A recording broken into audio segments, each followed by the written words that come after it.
Hello bachcho, let's read this question. The question says, which among the following shows particle nature of light? A option photoelectric effect, B option interference, C option refraction and D option polarization.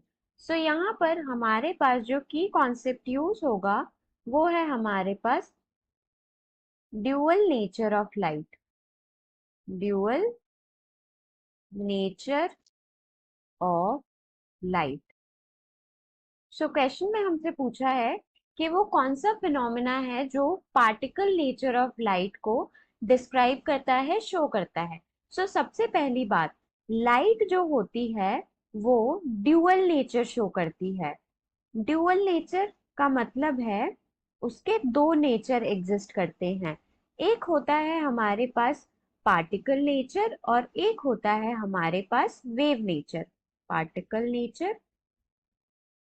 And one is wave nature.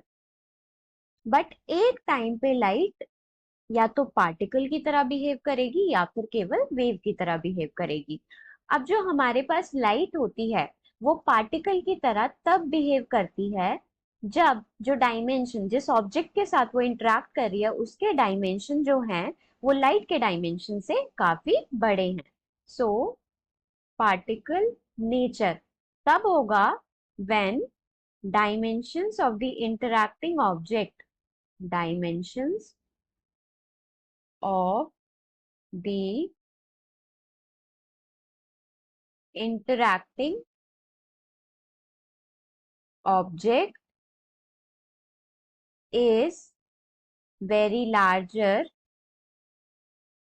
very large as compared to the wavelength of light, to the wavelength of light. So particle nature light show करती है जब photo electric effect की बात की जाती है।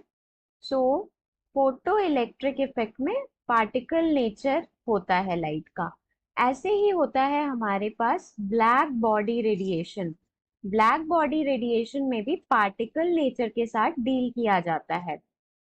Now wave nature कब show करती है लाइट? वेव नेचर तब शो करती है जब डायमेंशंस ऑफ इंटरैक्टिंग ऑब्जेक्ट जो है वो काफी कम होते हैं एज कंपेयर टू, वो नियरली वेवलेंथ ऑफ लाइट के कंपैरेबल होते हैं।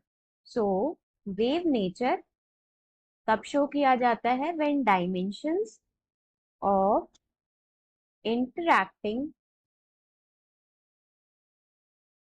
Object is comparable